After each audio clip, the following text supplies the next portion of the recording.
Es un tema muy importante y también lo van a tocar después cuando hagan la parte de medicina uno dentro de la sección de medicina interna, y lo van a tocar como el tema de alteraciones ácido-básicas, que es más que todo lo que yo voy a centrar la ponencia al final, ya que es lo que a nosotros nos va a ayudar mucho más en nuestra parte clínica. Pero sí, pero antes de eso voy a mencionarles brevemente, porque ya es tarde, disculpemos bien ahora, porque he tenido otras cosas antes. Y les voy a mencionar brevemente algunos conceptos que debemos conocer sobre pH y amortiguadores de una manera súper sencilla, sin hacer mucho, sin ahondar en cosas que no nos van a servir. Entonces, vamos a empezar. Ya, el tema pH y amortiguadores. ¿Qué es el pH? Como siempre lo han escuchado en la academia, el pH es el potencial de hidrogeniones. Es decir, es como nosotros vamos a expresar la concentración de hidrógeno, ¿no? Que sabemos que se expresa de esta manera. Entonces, ¿qué es la concentración de hidrógenos? ¿Y qué es un ácido y qué es una base? Entonces, hay una pregunta que me han dado, que es esta. Según Brosten y Lowry, dice, ¿qué es un ácido? Pues un ácido, según estos Brosten y Lowry, es una sustancia que cede hidrogeniones. Recordemos que antes había un concepto diferente a este, ¿no? Que no era que un ácido cedía hidrogeniones y que una base acepta, sino era un concepto que catalogaba los ácidos como aquella que se podía disociar y liberar iones, y una base aquella que liberaba el, eh, el ion OH, hidroxilo. Entonces, ese concepto actualmente ya se ha borrado y solamente se queda con el concepto de Bronsted-Lowry, donde cataloga un ácido como una sustancia que cede hidrogeniones. Ese es el concepto que nosotros debemos tener y nos va a ayudar para entender lo demás. Entonces, el pH óptimo fisiológico que nosotros manejamos, es decir, cuando hablo fisiológico, no me refiero a que en todo el cuerpo esté el mismo pH. El pH en todo el cuerpo es totalmente distinto. Hay un pH en la flora vaginal, que es mucho más ácido. Hay un pH en la piel, que también es ligeramente ácido. Hay un pH en la mucosa, hay un pH en la orina, un pH en la sangre. Entonces, son pH distintos a nivel del cuerpo, pero cuando hablemos de un pH óptimo fisiológico, estamos refiriendo a un pH de la sangre arterial, que oscila entre 7,35 y 7,45. Una variación en este pH, es decir, un pH de 7,3, ustedes dirán, no, pero 0,05 variado no es nada, ¿no? Este cambio sí, mínimo ya significa algo. Es una variación del pH y ya entraría dentro de una acidemia, una acidosis. Al igual con el otro extremo. Entonces, estos números hay que considerar con los decimales y todo porque es bien importante. Es por eso que, y eso siempre lo van a preguntar en clínicas, en cualquier parte, ¿no? El pH óptimo fisiológico en promedio, 7,4, pero siempre es bueno aprender rangos de la normalidad, porque no va a haber pacientes que tengan un 7,4 clavado, ¿no? Es imposible. Entonces, siempre hay que aprender rangos en valores normales, y este rango es de 7,35 a 7,45. ¿Y ahí cómo se halla este pH? Pues creo que todo el mundo lo sabe. El pH se halla mediante una fórmula, que es la de aquí. Logaritmo negativo de la concentración de hidrogeniones. Esto normalmente viene en el examen de bioquímica. No sé por qué le dan importancia, en verdad, pero en el examen de bioquímica te ponen un ejercicio y te dicen, oye, el pH de la solución. ¿Cómo se dice este pH? Pues muy fácil. La concentración de hidrogeniones, que es lo de aquí, está expresada en unidad, que son normales, ¿ya? Que son normales. Y los moles, Camilo, sí, también se puede expresar en moles, pero por estándar se ha optado en expresar en normales. Porque en normales trata de expresar la concentración exacta por molécula. En cambio, por molaridad, nosotros recordemos, si la molécula se dividía en dos, teníamos que nosotros multiplicarla por dos, y eso alteraba el valor. Es por eso que se opta la concentración de hidrogeniones, hacerlo todo en normalidad nada más. Entonces, nuevamente los valores que nos dan son bien, bien, bien pequeñitos. Son de 0,000038, digamos. Entonces, imagínense que yo voy a decir eh, a un paciente, este paciente tiene una concentración de hidrogeniones de 0,000038. Eso yo le digo al reciente entiende menos un cero y al alumno le pasa menos un cero. Y al final esto sería muy complicado analizar porque para el doctor estaría bien, para el residente estaría ya en una acidosis, para el estudiante, según el dato, ya estaría muerto el paciente. Entonces, para llegar a un estándar de esto, se ha hecho esta fórmula de pH que trata de expresar en números prácticamente enteros grandes, ¿no? Como por ejemplo el 1, 2, 3, 4 hasta el 14.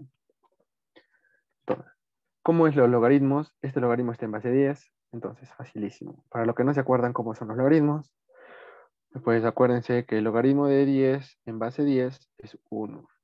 ¿Y de qué va a depender? Del exponente que tiene acá, 10 a la 1. Entonces, el logaritmo de 100, ¿cuánto sería? 100 es 10 al cuadrado.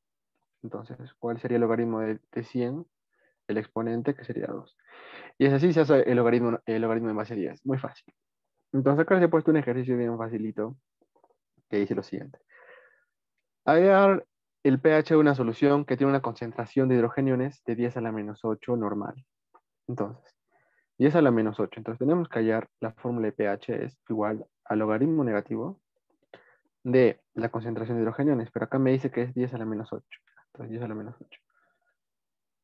Yo recordando esto, lo que le explicaba arribita, entonces solamente copio el exponente. El exponente sería menos 8.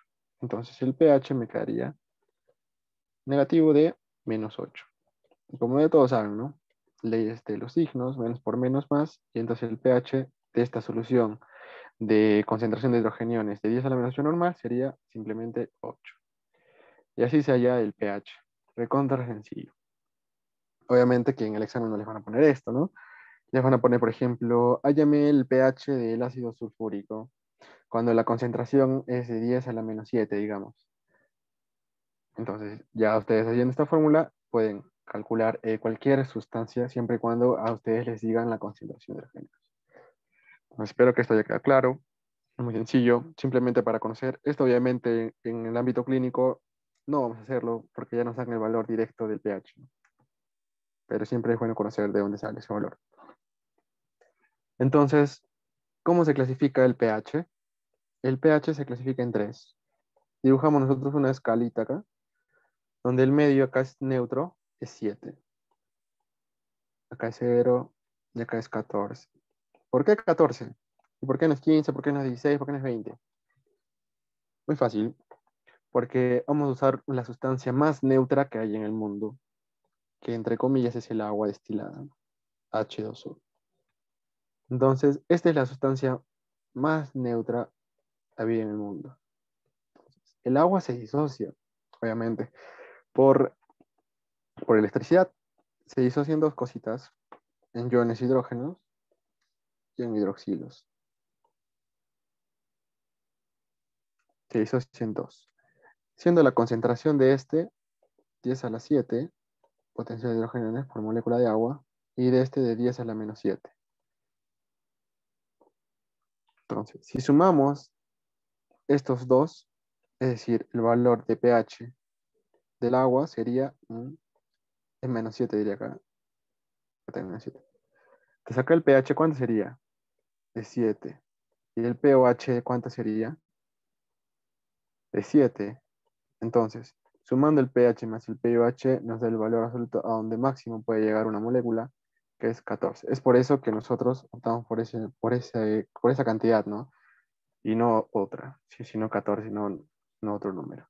Entonces, a partir de eso, que eso, como esto, cuando yo estaba en primero me da, bueno, ¿por qué 14? ¿Por qué no 20? Bueno, entonces, es a partir de esta formulita. Facilísimo. Ya, entonces, a partir de ahí, nosotros podemos clasificar el nivel de pH en ácido, neutro y básico. Entonces, recordemos que el pH, que también es una pregunta que me han dado, es inversamente proporcional a la concentración de hidrogeniones. ¿Por qué, Camilo? Porque todo esto es culpa del logaritmo. Porque nosotros sabemos, ¿no? Que una molécula, mientras, a ver, un número, 10 a la menos 8, comparándolo con 10 a la menos 7. ¿Quién es mayor? Obviamente 10 a la menos 7. ¿Por qué? Porque este tiene menos ceros detrás de la coma y este tiene un cerito más detrás de la coma. Esto es facilísimo, ¿no es cierto? Entonces, hallemos el pH de estos dos. El pH de este va a ser 8 y el pH va a ser 7. Oye, pero tú me dijiste que esta sustancia era mayor en concentración. Sí, Pero como el pH es el logaritmo negativo, entonces es inverso. Y es por eso que de acá. Es por eso lo siguiente, ¿no? Que si es menor de 7 va a ser ácido, es decir, va a haber una mayor cantidad de concentración de hidrogeniones. Y si es mayor de 7 hasta 14 es básico, o es base, porque va a tener menor cantidad de concentración de hidrogeniones. Entonces el pH es inversamente proporcional a la concentración de hidrogeniones. Un concepto clave. Ahora, este después te lo dejé en blanco para dibujar. Y vamos a hablar brevemente nada más de esta ley de la acción de las masas. Entonces, para esto necesito que recuerden del colegio un concepto de química, las partes de una reacción química. En una reacción química tenemos dos partes, ¿no? Una que está a la izquierda de la flechita, que en este caso es una molécula, es un ácido. Acá está la flecha de reacción, que es reversible, es decir, que puede ir de acá para allá. Y esta se va a disociar en dos. Entonces, partiendo de esta es una reacción química. El de acá, ¿cómo se llama? Los reactivos. Y la parte de acá se va a llamar el producto, también llamado los reactantes, ¿no? Ya, ¿qué es la ley de las masas? Ya, esta ley de las masas es muy importante porque nos permite catalogar a una sustancia como un ácido fuerte o un ácido débil. ¿Y de qué depende que sea un ácido débil o un ácido fuerte? Un ácido fuerte, nosotros sabemos que, vamos a poner ejemplo, al ácido clorhídrico. El ácido clorhídrico, cuando nosotros queremos disociarlo, se va a disociar completamente en hidrógeno y cloro. Y esto va a ser completamente.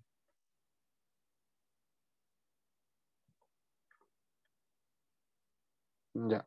Entonces, esta reunión va a ser, esta reunión, esta, este ácido, esta disociación va a ser de completamente.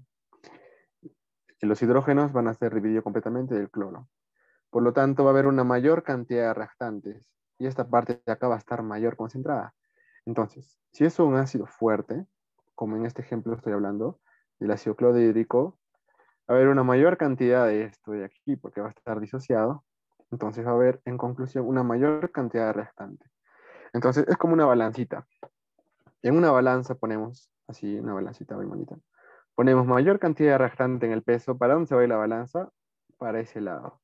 Entonces, la flecha de acá que va para la derecha va a ser mucho mayor. Es decir, la reacción va a tener tendencia de ir a la derecha. Es decir, de convertirse de ácido a disociarse fácilmente. Y ese es un ácido fuerte. Entonces, ¿qué pasa cuando es un ácido débil? Un ácido débil pasa lo contrario. Por ejemplo, acá tenemos al ácido carbónico, que voy a poner una formulita. Y el ácido carbónico, nosotros recordemos que es un ácido débil, entonces el ácido carbónico es este aquí, H2CO3, ¿no es cierto? Y este se puede disociar en varias cosas. Se puede disociar en un hidrogenio y HCO3, en el bicarbonato, que es muy importante, que vamos a ver después que es un buffer, un tampón, un amortiguador. Se puede disociar completamente también en esto, disculpen, CO3 menos 2. Pero en la primera parte que está con ácido carbónico, ahí está comportándose como un ácido débil, porque no está totalmente disociándose de los hidrogeniones o, o de los protones, como quieran llamarlo. Entonces, como esto va a ser menos y no se va a disociar completamente, el reactivo va a ser en mayor concentración, esto va a ser en menos, porque no va a disociar completamente los hidrogeniones, y la reacción va a tener tendencia a ir para la izquierda.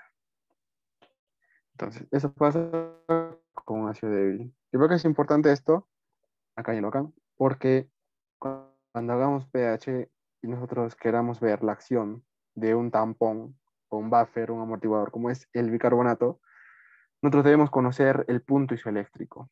Y esta formulita acá tan simple que les he explicado, espero que me estén entendiendo, nosotros queremos mantener un equilibrio, tanto de ida como de derecha a izquierda, para que no haya una inclinación en la balanza.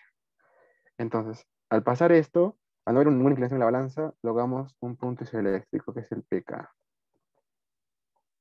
Entonces, ya sabemos, a partir de esta reacción fácil, bajo esta ley de la acción de las masas, podemos tener el concepto de nuestro pK, o también llamado constante de disociación, que la vamos a ver a continuación cuando hagamos buffer o amortiguadores. Que ahora vamos a hablar sobre los buffer o amortiguadores. Los buffers son muy importantes.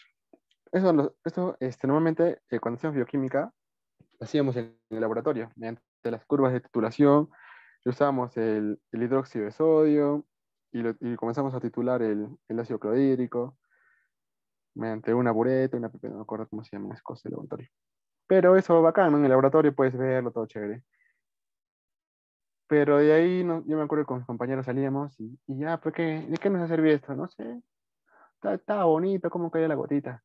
Pero recordemos que nosotros estamos estudiando medicina, ¿no? O algo relacionado con la salud. Entonces, siempre hay que llevar estos conocimientos a la práctica clínica. Y es un concepto que les doy que hagan desde primero, que no dejen solamente esta parte de tercero, sino desde primero, segundo, tercero, ya estén llevando todos sus conocimientos de básicas con un enfoque clínico, lo que les va a ayudar muchísimo. Entonces, eso que vimos en el laboratorio sucede en nuestro cuerpo de una manera espectacular, gracias a los buffer motivadores. ¿Qué son estas cosas? Son ácidos débiles, como ya mencioné, como el bicarbonato, que ya he demostrado que es un ácido débil, que es mediante una sal conjugada, es decir, el HCO3 es una sal, que se puede conjugar con otra sustancia, con un metal, como por ejemplo el sodio, formando el carbonato de sodio, cuya función es amortiguar los cambios del pH. Entonces, ¿qué pasa? En el cuerpo, digamos, se produce demasiado ácido, mucho ácido, mucho ácido, mucho ácido. Yo les he dicho que un cambio mínimo en el pH te puede matar. Entonces, si hay mucho ácido, te puede matar esto. Entonces, ¿cómo el cuerpo lo contrarresta? Uno de estos buffer amortiguadores es el bicarbonato.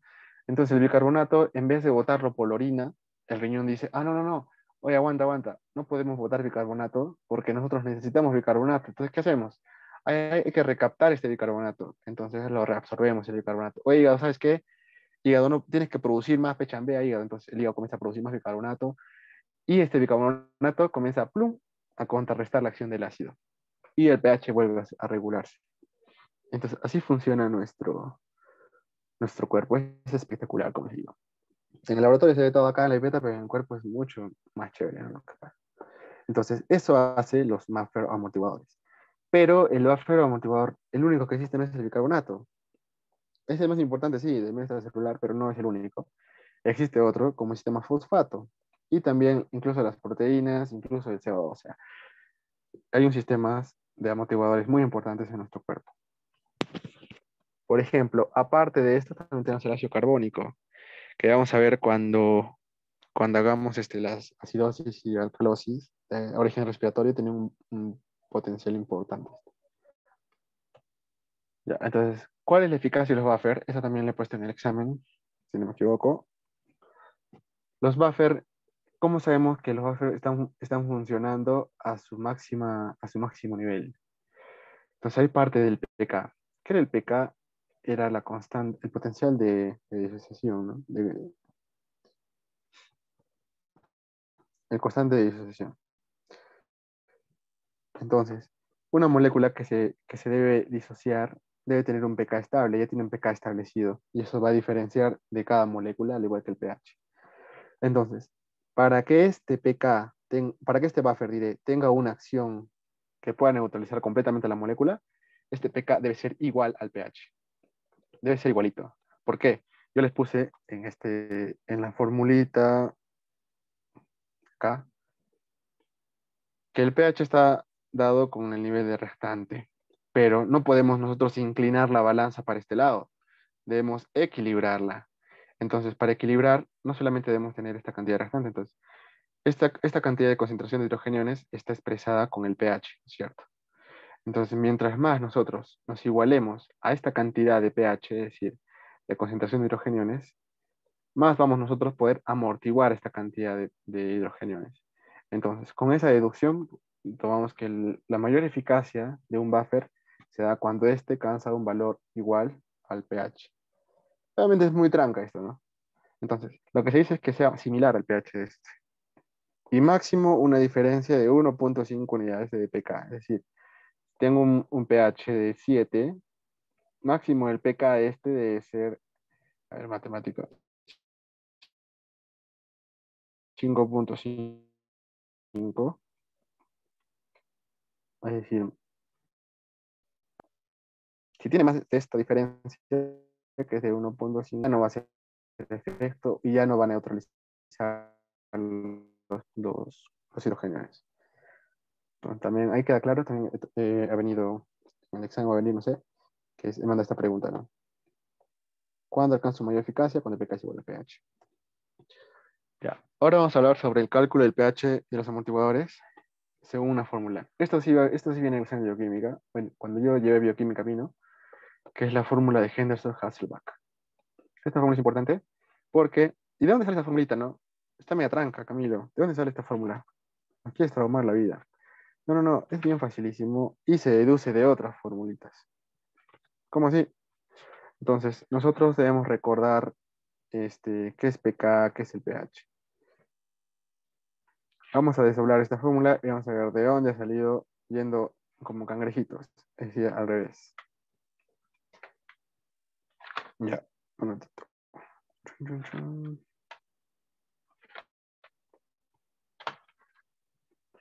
Ya. Entonces, el pH, recordemos, es el menos logaritmo de la concentración de hidrogeniones. Y el pK también es el menos logaritmo de no la extensión, sino de la constante K. Y más el logaritmo de estas dos cosas, que como esto ya se nos hace familiares, ¿no? Porque son las dos partes de la reacción. Lo restante es decir la sal y el ácido, que ya está diluido. Entonces, si nosotros queremos cambiar todo el logaritmo, fácil, lo cambiamos el negativo, le quitamos el negativo, acá esto simplemente lo invertimos, y el logaritmo lo quitamos. Pli, pli, pli, pli. Entonces acá sería concentración de hidrogeniones es igual a la K más, bueno, acá lo invertimos poniendo negativo, no sería ácido sobre sal, pero como le hemos puesto el logaritmo otra vez, se vuelve a invertir, sería ácido, sal sobre ácido otra vez.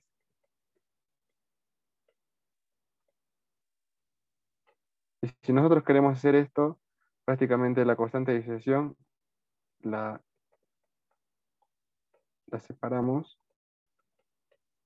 y nos sale lo que en un inicio era la fórmula. Entonces, a partir de aquí, retomando como cangrejo, se tomó como consenso esta fórmula de acá arriba, que es la fórmula de Henderson-Hasselbalch. No es necesario que memoricen de dónde sale esta fórmula, porque en verdad nadie les pregunta, pero lo que sí es importante es que se aprendan esta fórmula, ya que esto nos va a ayudar a poder calcular el pH de una solución cuando ya el buffer está actuando. Esto sí es importante en la clínica. Si bien no vamos a hallarlo nosotros, o sea, cuando den los resultados, es necesario conocer porque así vamos a poder nosotros ver la acción del pH, del buffer.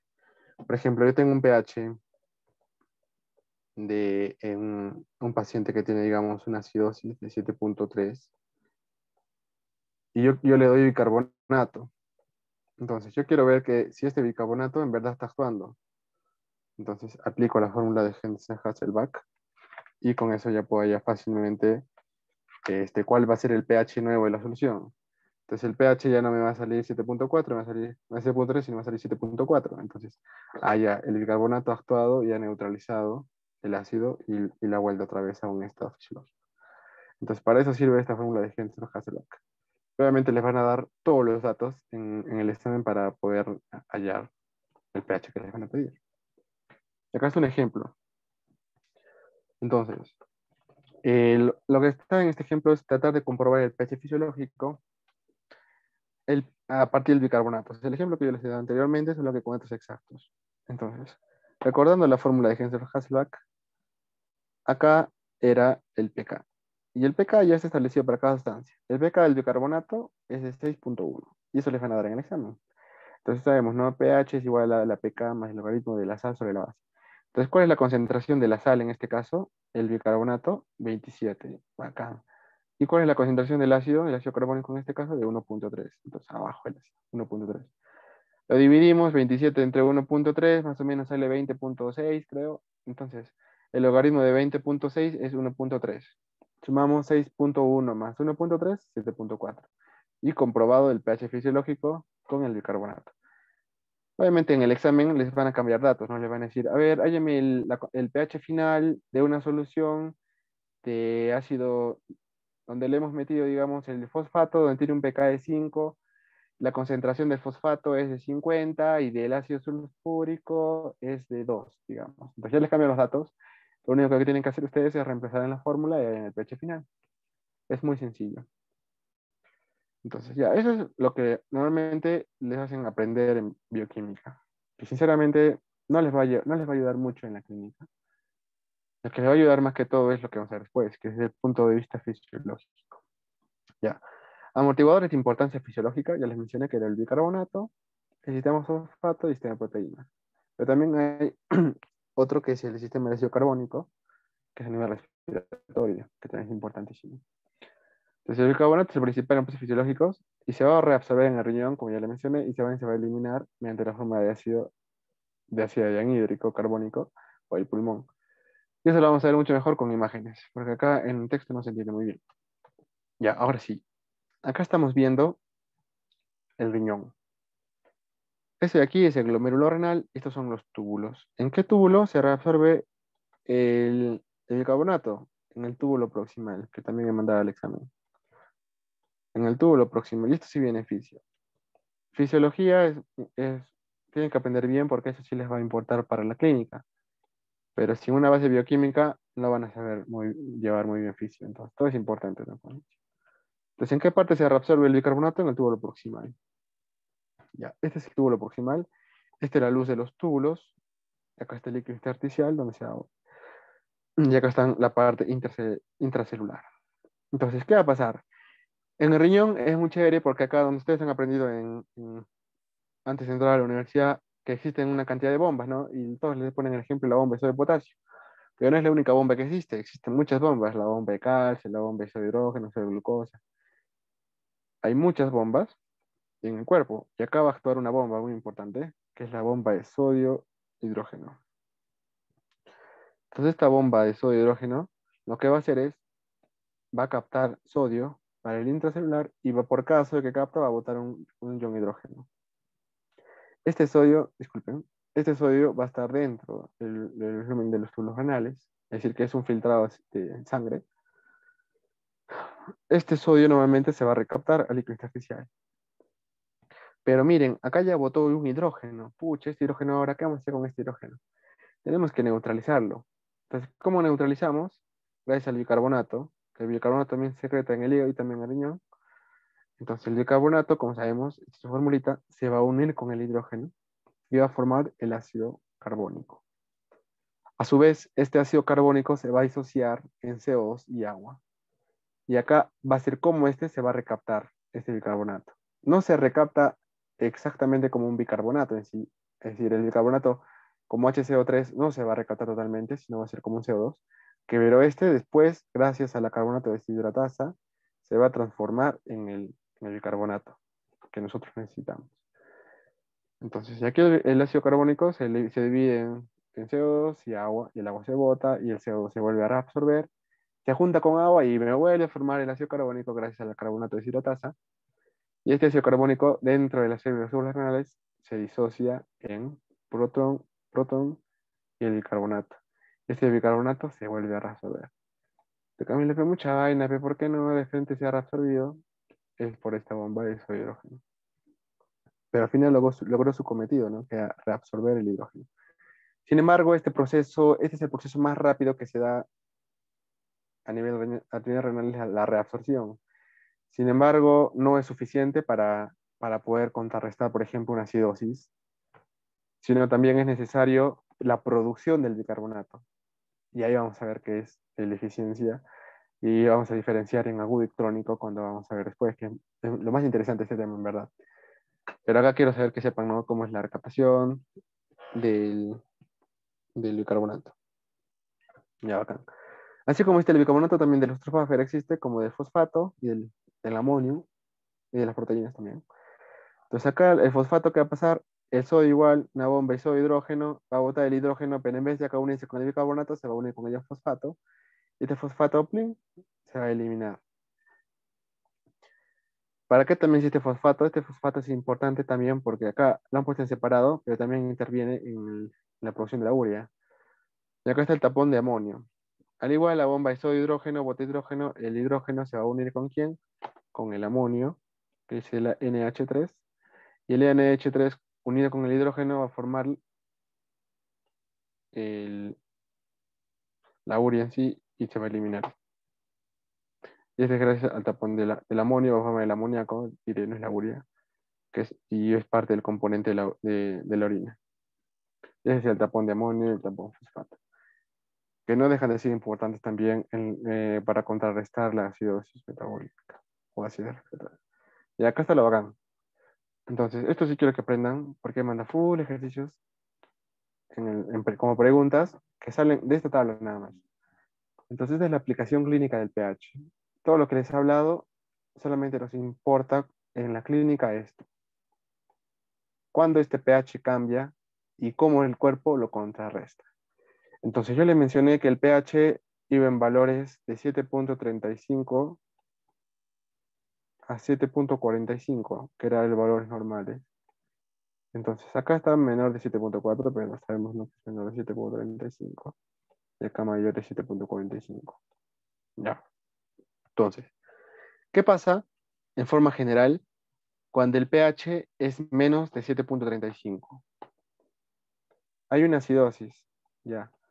Pero si hay una mayor concentración de hidrogeniones en sangre, ¿cómo se va a llamar ese término? Ya no va a ser una acidosis, sino se va a llamar una acidemia. Entonces, si nosotros solamente leemos el valor, porque esto se da, me olvidé de mencionar. ¿Y cómo se obtiene este pH de la sangre? Mediante un examen que se llama el AGA. El AGA es el examen de gases arteriales. Esto se hace mediante una jeringa a nivel de 45-90 grados en las arterias, que normalmente es en la arteria radial. También se puede hacer en la arteria cubital o en la vena, donde quieran. Pero la cosa es sacar sangre arterial para poder ver los gases de la arteria, es decir, la presión parcial de oxígeno, que es la PO2, la presión parcial de CO2.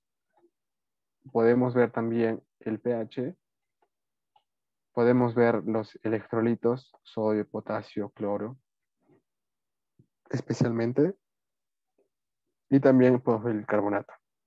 Entonces, eso nos da en sí el examen de AGA. Y con el examen de AGA, que se hace rapidísimo en los hospitales, podemos hallar si el paciente tiene una acidosis o no. ¿Por qué es importante hacerlo rápido? Porque esto, como mencioné, puede comprometer la vida del paciente, puede matarlo. Entonces, ya, un pH menos de 7.35, entonces en sangre es una acidemia que puede dar acidosis, que predispone a una acidosis. Pero el término hasta ahí solamente sabiendo el pH, es una acidemia. Entonces, ¿qué pasa cuando el pH es mayor de 7.45? Entonces, es una alcalemia que predispone a una alcalosis, ¿no? Entonces, solamente son términos nada más. Al final va a ser lo mismo, ¿no? Alcalemia es solamente el término cuando se refiere a sangre. Y una alcalosis es a lo que me va a predisponer finalmente, es decir, todo el proceso final. Alcalosis. Ya.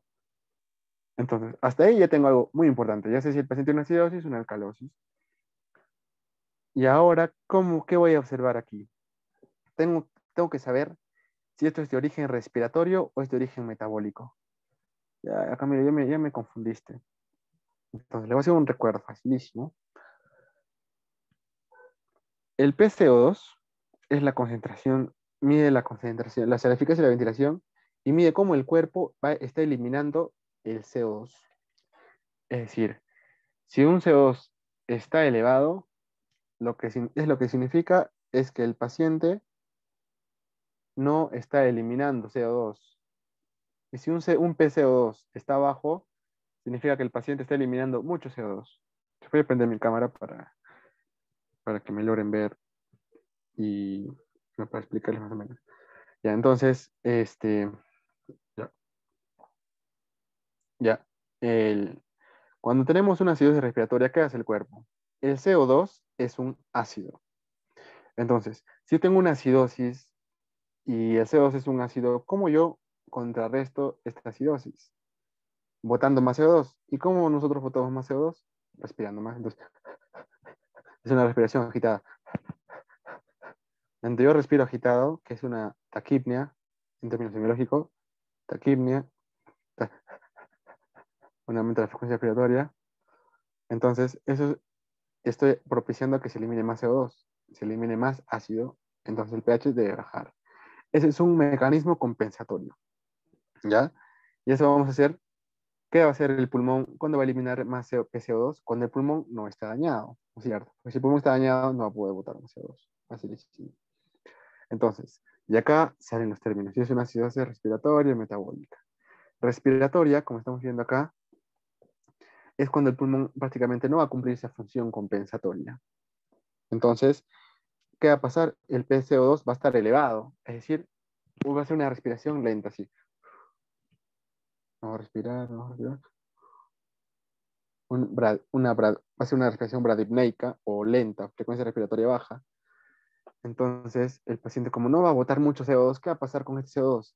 El CO2 va a comenzar a aumentar en la sangre y me va a causar, ¿qué cosa? Una acidosis de origen respiratorio, porque yo no estoy botando CO2. Entonces, recordemos que el pulmón no es el único que contrarrestaba esa acidosis, sino también era el riñón. Entonces, el riñón dice, no, mi pata, el pulmón está estreñido, no está contrarrestando, incluso me está perjudicando. Entonces, yo voy a actuar, dice el riñón. Entonces, ¿qué hace el riñón? Comienza a recaptar bicarbonato. Entonces, si yo tengo ácido en la sangre, una acidosis, mi pulmón no está ayudando a contra, está empeorando con una expresión médica, el hígado va a comenzar a absorber bicarbonato para que el bicarbonato se una con los hidrógenos y forme el ácido carbónico y se elimina al final. Entonces, eso va a ser a formar agua y ácido carbónico, ¿cierto? Para eliminarlo al final. Entonces, esto va a comenzar a producir más bicarbonato, va a comenzar a reabsorber más bicarbonato y esa va a ser la respuesta rápida. Recordemos que los niveles de bicarbonato va de 20 a 24. Un valor normal, 24. Recordemos valores normales, 24. De la PCO2, bueno, más hasta de 35 a 40 es lo normal. Ya. Ya, pero ¿qué pasa? Este efecto compensatorio rápido solamente es por reabsorción, pero esto no nos va a ayudar a compensar esta acidosis, que es de carácter respiratorio. Entonces el riñón dice, no me va a bastar solamente con reabsorber el bicarbonato, sino que voy a ser el hígado que produzca, yo te voy a producir. Pero la producción de bicarbonato no es rápida, sino que va a demorarte aproximadamente entre 24 y 48 horas, hasta incluso puede darte días, la producción de bicarbonato para contrarrestar. Y como les dije, un cambio en el pH te puede matar. Entonces, este efecto compensatorio final crónico, cuando el riñón va a comenzar a producir el hígado también, el carbonato va a ser lento. Y eso se va a asociar con una acidosis respiratoria lenta. Entonces, lo único que quiero que sepan es eso, ¿no? Y ahora, ¿qué pasa cuando hay una acidosis, pero es porque el riñón no está funcionando? Es decir, el riñón a mí no me está reabsorbiendo bicarbonato. Al contrario, está botándolo el bicarbonato, está botándolo, no lo está reabsorbiendo, no está produciendo bicarbonato. Eso también me ha causado una acidosis. Pero acá el pulmón que dice, no, aguanta. El riñón está mal, yo voy a actuar. Y el pulmón comienza a actuar. ¿Y cómo bota ácido? ¿Cómo botamos ácido nosotros? Entre la respiración, que respiramos más rápido. Entonces, esa respiración rápida se llama la respiración de Kussmaul. Y como vamos a respirar mucho más rápido, entonces el PCO2 va a ser más bajo, entonces va a ser menos de 40. Como el riñón no estaba reabsorbiendo bicarbonato, entonces el bicarbonato también va a estar bajo, menos de 24. Y cuando pasa eso, pH bajo, bicarbonato bajo y PCO2 baja, estamos frente a una acidosis metabólica de causa renal, ¿cierto? Es la causa del bicarbonato, que no está actuando correctamente. En cambio, cuando tenemos un pH bajo, tenemos un PCO2 elevado y un bicarbonato normal o elevado, estamos frente a una acidosis de carácter respiratorio. Entonces, hasta ahí quiero que quede claro esa parte. Ahora vamos a hablar de las alcalosis. Entonces, cuando el pH está más de 7.45, entonces estamos hablando de una alcalemia, y cuando este va a predisponer a otros efectos fisiológicos, una alcalosis. Entonces, acá va a pasar simplemente lo mismo, de carácter respiratorio. ¿Cómo es una alcalosis de carácter respiratorio? Entonces, la PCO2 va a estar bajo, es una respiración radinéica.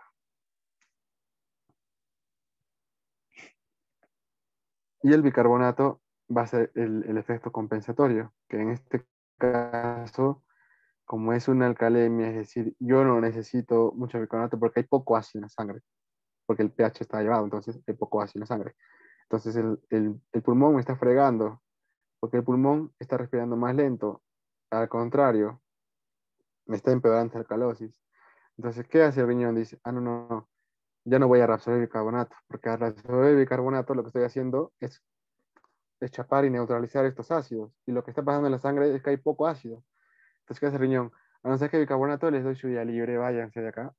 Y fácil, lo expulsa el bicarbonato. Y es por eso el bicarbonato normalmente está normal o disminuido. ¿Por qué normal? Porque les dije que el efecto del bicarbonato demora entre 24 y 48 horas. Es por eso que en las primeras partes, en los primeros días, pues está normal y después comienza a disminuir. Eso se va a llamar una necrosis respiratoria. Y cuando pasa lo contrario, cuando el riñón no comienza a botar el bicarbonato, sino comienza a reabsorber de una manera obsesiva, es decir, el bicarbonato va a estar de una forma elevada, lo que va a hacer el pulmón es decir, ay, ¿qué está pasando? Hay poco ácido, dice, en la sangre. Entonces lo que yo voy a hacer es respirar más lento. Y comienza a respirar más lento, más lento, más lento, para poder nosotros mantener y no botar tanto ácido mediante el CO2. Es por eso que la PCO2 va a estar más elevada, el bicarbonato también va a estar elevado, y eso sería una alcalosis metabólica. Entonces todo se hace razonando como están viendo. No nada de memorización. Pero lo que sí podemos hacer para hacerlo, para actuar rápidamente, es aprenderse esa tabla, pero como ya hemos visto, se hace de una forma totalmente de razonamiento. Entonces, cuando es un pH mayor de 7.45, tenemos una PCO2 que es menor de 40, es decir, bajo, y tenemos también un bicarbonato que está normal o disminuido, estamos frente a una alcalosis respiratoria. Y cuando tenemos un pH más de 7.45, es decir, alto, un bicarbonato elevado, un PCO2 elevado, estamos frente a una alcalosis metabólica. Y con esto ya sabemos todo. Obviamente existen... ¿Y qué pasa, Camilo, si el riñón no funciona y tampoco el pulmón funciona? Entonces el paciente ahí estaría en riesgo de muerte. Puede ser una acidosis, una alcalosis mixta. Y acá el paciente necesita acción inmediata externa. Es decir, el paciente no vamos a esperar que este contrarreste mediante su riñón, porque no está funcionando. Entonces yo le voy a poner, si es una acidosis, le voy a poner bicarbonato a la sangre. Y con esto contrarresto de una manera muy fácil. Y acá está, como les mencioné, lo que les he mencionado anteriormente es la tabla simplificada. Esta es una tabla más extensa, es un libro de bioquímica extraída, y acá estamos viendo los niveles del pH. Si es bajo, lo que les he mencionado, si está alto, y si es normal. Si es normal el pH, lo que podemos estar pensando es que sea mixto. ¿Por qué? Porque recordemos, ¿no? Que puede haber una alcalosis respiratoria, es decir, con un pH 7.4, 7.5, pero a la vez está haciendo una acidosis metabólica con un pH 7.3. Un pH entre 7.3 y 7.5 va a darme con un promedio un 7.4. Entonces yo cuando vea el resultado voy a ver pH 7.4, pero voy a decir que es raro, ¿no? Un pH 7.4, pero su PCO2 está baja. No, no. Entonces esta es una alcalosis y una acidosis mixta. Entonces así se puede distinguir. Pero no voy a andar en esto porque esto se toca netamente en clínica y en básicas casi no se hace. Y si lo hace es solamente para mencionarle que existe. Porque en verdad es complicado distinguir, incluso para los doctores es complicado distinguir cuándo es una acidosis y una alcalosis mixta. Solamente quédense con eso por ahora, esa tablita súper resumida, y con eso van a resolver muchas cosas. Ya, he puesto este dibujito porque no sé si seguiré enseñando al doctor Asael, pero a mí me enseñó el doctor Asael y me acuerdo que en sus exámenes siempre ponía este cochino gráfico y nadie lo entendía. Entonces yo les voy a explicar este gráfico para que lo puedan entender y si les viene en el examen, no sé, lo puedan resolver solamente razonando y no memorizando, porque lo que hacían algunos compañeros era aprenderse esta leyenda, ¿no? Pero no es así, la cosa es pensarla. Entonces, partamos de lo normal, de acá. El A, bajemos, está en 7.4. Es un pH normal. Y un bicarbonato en promedio tiene 24. Entonces es normal. En el punto A estamos viendo un paciente normal. Y acá dice justo en la leyenda lo mismo. A, normal, perfecto. Ahora vamos a ir en retroceso. El B. El B está en un pH 7.3. Ah, ya, aguanta. 7.3 ya es una acidosis. Una acidosis. Pero miren, acá el bicarbonato ya está elevado y el PCO2, que es este de aquí, ya está en 50. Está recontra elevado. Entonces, este paciente tiene una acidosis, que ya hemos visto, una PCO2 elevada. Entonces, ¿qué está haciendo este paciente? Está reteniendo PCO2. Su pulmón está mal. Entonces, este carácter respiratorio. Y como estamos viendo que el bicarbonato en verdad está elevándose más de 25, 24, pero no está llegando a valores máximos, así como 33, entonces está en una fase aguda. Y esto es lo que dice acá. Una acidosis respiratoria aguda. Y leemos allá fácilmente. Ahora la C. A la C, mira, tiene un pH menos de 7.4, ya es una acidosis, una PCO2 más de 40 y un bicarbonato elevado, ya es de carácter respiratorio, pero el bicarbonato ya está más de 30. Ya, entonces el bicarbonato ya actuó ya en más de 48 horas. Entonces, esta es una acidosis respiratoria compensada, casi está acercándose a un pH normal. Entonces podemos decir que es una acidosis respiratoria que ya es crónica. Y eso es lo que dice acá, acidosis respiratoria crónica. Así. El D. Ya, mira, el D, ¿qué está pasando? Más de 7.4, ya es una alcalosis. Una alcalosis, mira, tiene un PCO2 más de 20. Ya. Entonces el pulmón lo que está haciendo, está botando CO2. Y debe ser lo contrario. Entonces el pulmón está mal, es de carácter respiratorio. Ya, facilísimo. Y el bicarbonato todavía está recontra abajo. Entonces, ¿qué estamos diciendo? Que el bicarbonato todavía no está actuando. Es una alcalosis respiratoria, pero como el bicarbonato todavía no está bajando, es aguda. Ahora el punto E. Mira, es un pH más 7.4 y es una alcalosis. Una PCO2 baja es de carácter respiratorio y ya vemos un pH que ya ha llegado a un máximo extremo hasta 15, entonces un pH que ya prácticamente está actuando, es decir, se está eliminando en mayor cantidad, entonces esto lleva de tiempo, es una alcalosis respiratoria de carácter crónico. Y así facilísimo. Entonces, no los conozco, entonces les preguntaría a cualquiera, pero para hacerlo rápido, entonces la F, miren, es un pH menos 7.4, entonces una acidosis, es una PCO2 casi normal, y es un bicarbonato bajo, entonces de carácter metabólico, y como el bicarbonato la PCO2 no se eleva todavía, entonces es de carácter agudo. La G igual es un pH ya casi compensado, mira, está acercándose al 7.3, se está acercando a la normalidad. Un bicarbonato bajo de carácter metabólico y ya la PCO2, como estamos viendo, está disminuyendo, entonces ya está contrarrestando, entonces una acidosis metabólica crónica. Y al igual pueden hacer la H y la I. Entonces, con este razonamiento se puede hacer fácilmente, se puede entender este dibujito que rompía cocos en el examen de física. Y ahora ya les voy a mencionar rápidamente, porque esto no les preguntan mucho en bioquímica, pero sí en fisio, que es el anion gap. El anion gap es muy importante. Ya. El anion gap es importante. ¿Por qué? Porque el anion gap nos ayuda a medir dentro de una acidosis metabólica cómo está el transcurso de esta. ¿Y qué es el anion gap? Eso sí les van a preguntar en física. Todos los positivos menos los negativos. Facilísimo. Solo se acuerdan de esto. ¿Cuáles son los positivos extracelulares? El sodio. ¿Cuáles son los negativos intracelulares? El cloro y el bicarbonato. Entonces, cuando nosotros hagamos un anion gap, tenemos que ver mediante el examen de Haga cuánto es el sodio y cuánto es eso. Incluso en el examen de Haga ya les mandan anion gap. ¿Cuánto vale? El valor normal que debe ser el anion gap es entre 8 y 16. Este es un anion gap normal. Pero ¿qué pasa si está más de 16? Entonces, lo que está pasando, si está más de 16, ¿qué están pensando ustedes?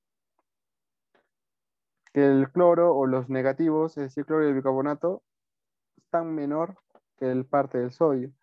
Entonces, se cataloga como una acidosis metabólica normoclorémica porque no ha habido alteración variable en el cloro. ¿Qué pasa si es menos de 8? Entonces estoy suponiendo que la parte negativa es mayor que la del sodio. Entonces si hay mucho, entonces hay mucho cloro y es hiperclorémica. Cuando es un gap normal o elevado. ¿Y a qué se debe? Y acá están las partes, las pequeñas enfermedades que pueden deberse. Una normoclorémica, por ejemplo, una cetoacidosis diabética o una acidosis láctica, que son mucho más peligrosas.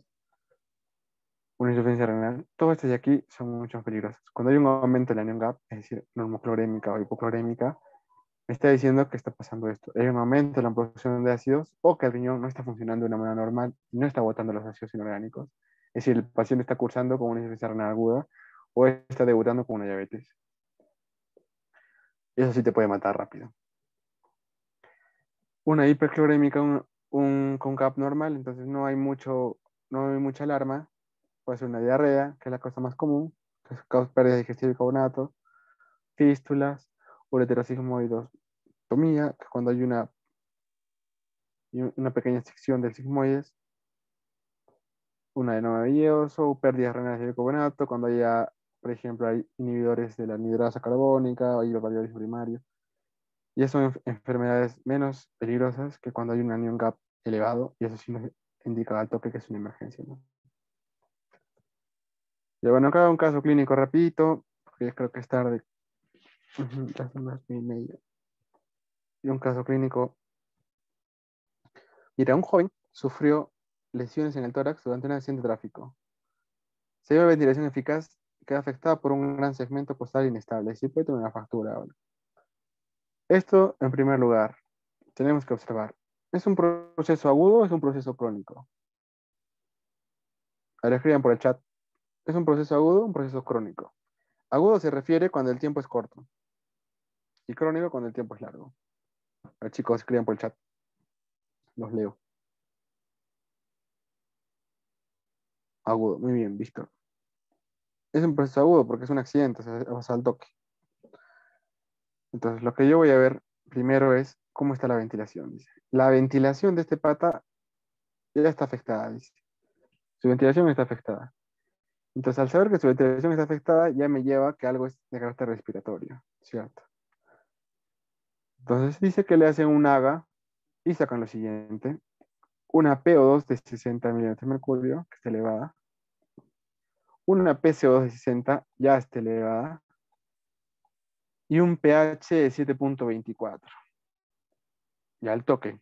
¿Qué tiene el paciente? A ver, escriban por el chat. Ya, solamente con el pH, a ver, escriban. ¿Tiene una alcalemia o una acidemia? ¿Qué tiene el paciente? Solamente viendo el pH.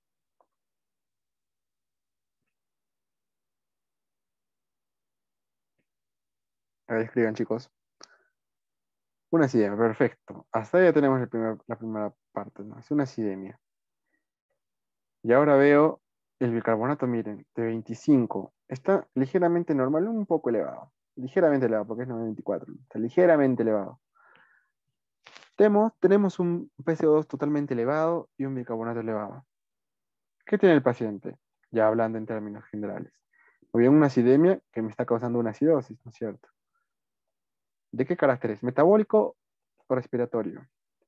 Si el problema ya estamos viendo desde la historia clínica, ¿no? Que se ha fracturado la costilla y que ya no está respirando bien. ¿De qué carácter ustedes creen que es? ¿Respiratorio o metabólico? A ver, escriban.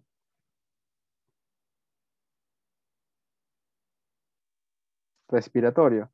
Y aparte de la clínica, mira, no solamente leyendo nomás la historia de la enfermedad, ya podemos deducir eso. Pero mira, el examen ya nos ayuda, ¿no? Una PCO2 elevada, y eso ya nos confirma que es respiratoria. Y acá lo que le pregunté al inicio, ¿no? ¿Era agudo o era crónico? Es agudo, ¿por qué? Porque el bicarbonato prácticamente está normal. Todavía no había un efecto compensatorio de este. Y es agudo. Y con esto, mira, solamente viendo esto ya podemos hallar. Y acá está lo importante de la historia clínica. Sin yo ver lo que tenía el paciente, o sea, el AGA, ya puedo decir todo. Mira, con la historia he deducido que es agudo, y todos hemos deducido eso porque han escrito por el chat. Hemos deducido con la historia, porque es un proceso que es de carácter respiratorio. Solamente nos faltaba ver si era una acidosis o no. Pero mire, si tiene un problema respiratorio, ¿cómo va a respirar el paciente? ¿Va a respirar bien o mal? Mal. No va a botar CO2. Entonces, con esto también en mi mente se viene a tener el paciente una acidosis. O sea, yo sin ver el AGA ya puedo deducir lo que tiene el paciente. Es por eso que los internistas, médicos internistas, no esperan simplemente ver un AGA, ellos ya en mente tienen qué enfermedad es y ya actúan al toque. Y a veces hemos resuelto un caso ya clínico de hospital. Acá tenemos otro casito, y es un paciente que se le ha hecho un seguimiento. Es un paciente de 70 años que ya tiene una enfermedad pulmonar obstructiva crónica. Ahí ya nos dice algo, crónico. Ingresa en el hospital por una exacerbación aguda de su enfermedad. ¿Qué tiene el paciente? Una enfermedad respiratoria crónica, pulmonar, o sea, un EPOC, una enfermedad pulmonar crónica. Crónica. Con eso ya tengo dos datos importantes. Ingresa al hospital con una exacerbación aguda de su enfermedad. Ya solamente con eso. ¿Ustedes qué creen que el paciente tenga? ¿Una acidosis o una alcalosis? Sabiendo que su pulmón está mal y el paciente no puede respirar bien. ¿Qué piensan que es? ¿Una acidosis o una alcalosis? Escriban, chicos.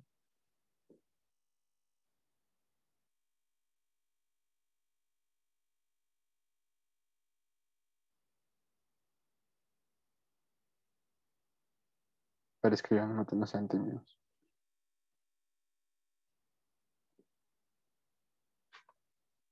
Una acidosis. Muy bien.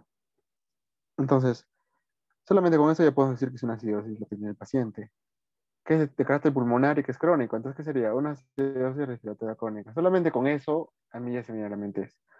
Pero con fines prácticos, le piden un AGA, en 4 oportunidades. A, B, C, D. En todas las 2 primeras, el paciente tiene una acidosis. Un bicarbonato elevado, y un PCO2 elevadísimo. Eso el PCO2 ya me dice que es carácter ya respiratorio. Y acá el bicarbonato me dice elevado también, que ya me dice que esta es una acidosis respiratoria crónica. Pero miren, en el C, ¿qué está pasando? En el C el pH ya está normal y el PCO2 comienza a disminuir y el bicarbonato sigue elevado todavía. Hasta acá nosotros podríamos decir, oye, el paciente está revirtiendo, está bacán. Pero al pasar de las horas, en la situación D, el paciente pasa de una acidosis o una alcalosis y tiene un pH de 7,54. Entonces, lo que estaba pasando en C verdaderamente no era que el paciente estaba sanándose, sino es que el paciente estaba haciendo un problema mixto.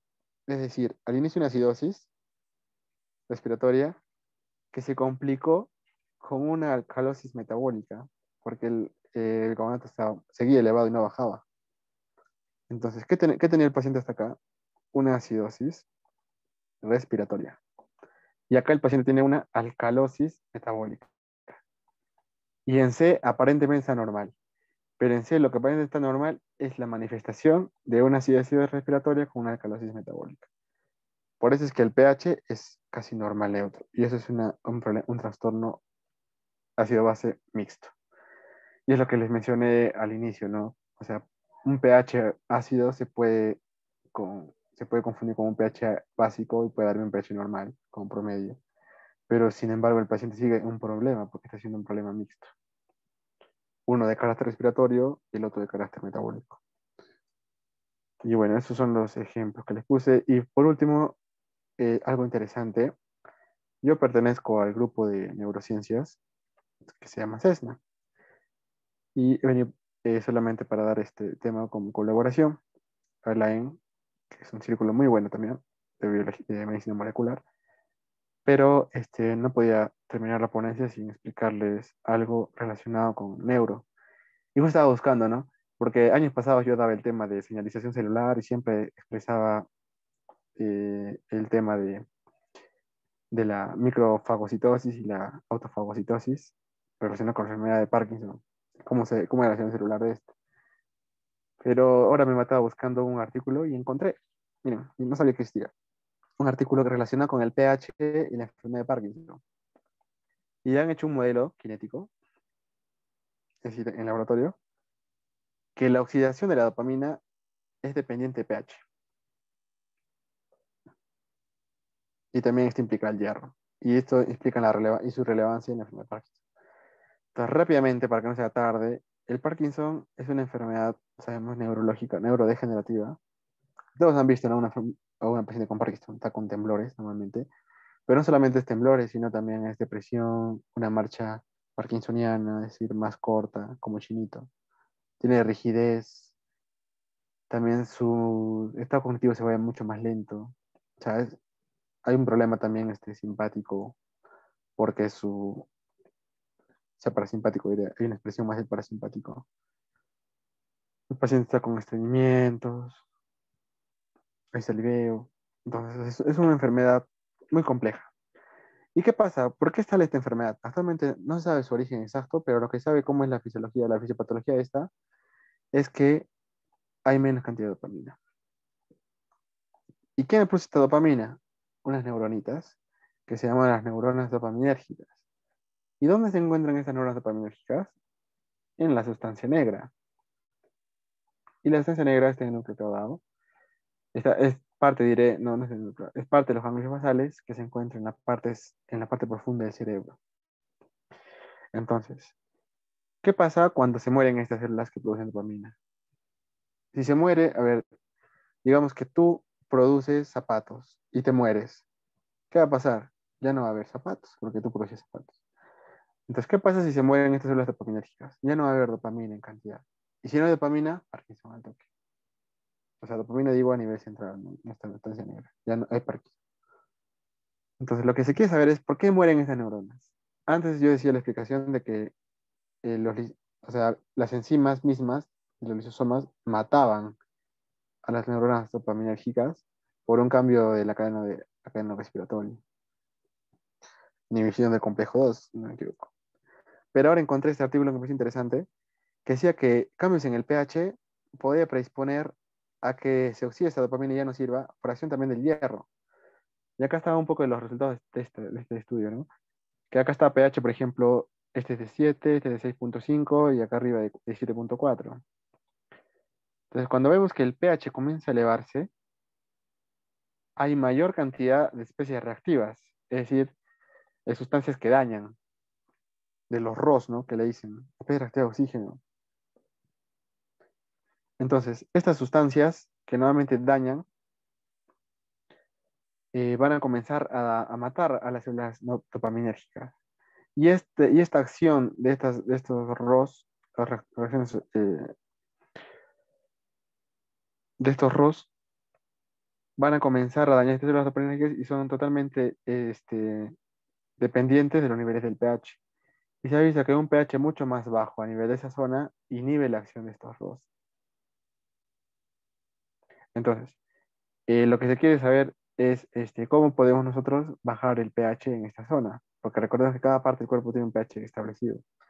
Y miren, el pH donde actúa es el ROS, o sustancias reactivas de oxígeno, es un pH fisiológico 7.4. Entonces, hasta ahora eh, es algo complicado todavía tratar etiológicamente al Parkinson. Solamente se trata de una manera sintomática. Mediante el Pramipexol, incluso usamos también, se usa también viperideno, la levodopa, carbidopa. O sea, se usan otros fármacos, pero solamente son sintomáticos para mantener la acción de la dopamina. Pero todavía no hay un tratamiento que me diga para evitar la muerte de esas células dopaminérgicas y regenerarlas. Y bueno, espero que les haya servido, chicos.